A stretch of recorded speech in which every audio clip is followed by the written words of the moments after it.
आप सभी की इच्छाओं को नमन। इच्छाएं, हर पल इच्छा, हर क्षण इच्छा,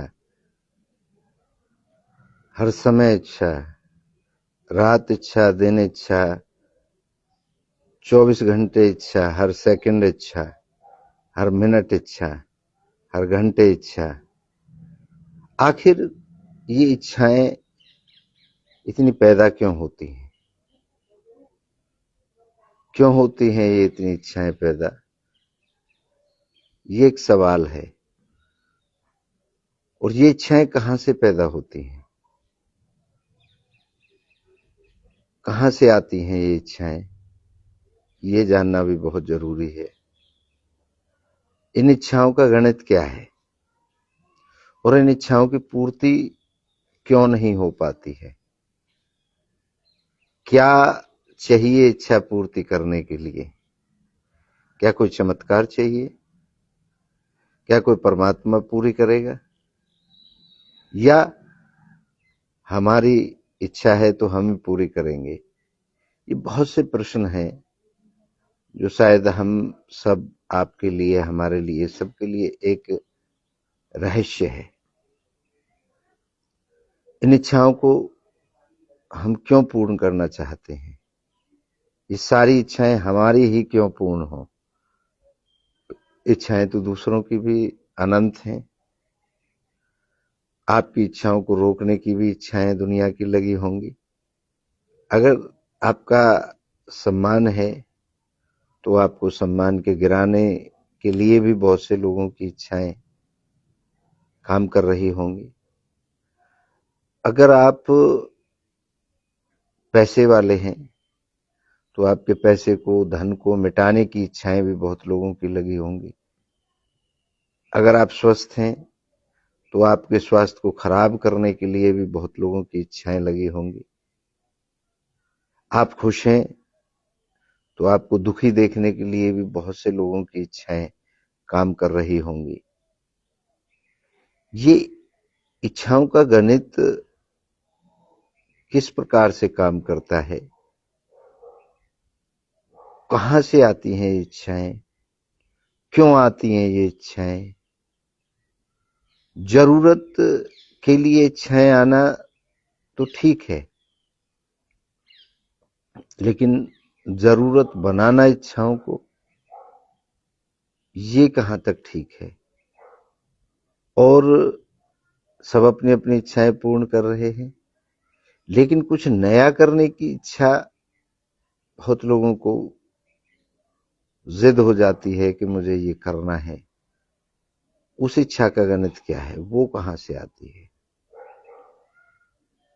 इच्छाओं का सिलसिला हमारी जिंदगी में कभी रुकता नहीं है, कभी थमता नहीं है। एक इच्छा हम जैसे तैसे मेहनत करके, संघर्ष करके, चमत्कार करके, करा के पूर्ण कर देते हैं, तो फिर दूसरी इच्छा तुरंत जन्म ले लेती है। आखिर कहां रुकेंगी ये इच्छाएं? क्या पूर्ति करना, पैदा करना, पूर्ति करना, पैदा करना, पूर्ति करना इच्छाओं का कहीं रुक पाएंगी? कहीं रुक पाई है किसी की? और रुक पाई है तो किसकी रुक पाई है? और क्या फॉर्मूला है उसका जो इच्छाएं प्रोड्यूस होने से रुक जाए? कहां तक चलती रहेंगी ये इच्छाएं? आखिरी सांस तक? तो ये बेचैनी बढ़ती रहेगी, ये बीमारी लगी रहेगी। क्या ये इच्छा प्रोड्यूस होना कहीं बीमारी तो नहीं है? क्या आपकी जरूरत है इच्छा? आखिर क्या है ये इच्छा? ये बहुत से प्रश्न आपके अंदर उठ सकते हैं इस वीडियो को देखने के बाद। बहुत से उठ सकते हैं। आखिर कब थमेंगे हमारी इच्छाओं का सिलसिला? बहुत से विद्वानों ने अपनी अपनी बातें कही हैं और सबसे बड़ी बात महात्मा बुद्ध ने कही है कि इच्छाओं का समर्पण आपको आनंद की तरफ लेके जाता है, इच्छाओं का रोकना आपको उस मूल की तरफ लेके जाता है। क्योंकि इच्छाएं तो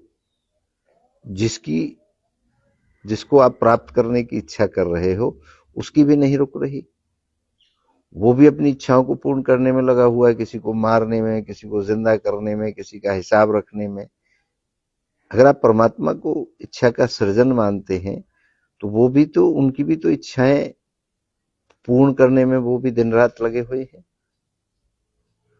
सबका हिसाब रखने में आपके हिसाब से, सबको सजा देने में। आप ही लोग तो कहते हैं कि कर्म जैसे करते हैं फिर फल वैसा मिलता है, तो वो फल देने के लिए भी काम कर रहा है आपका परमात्मा,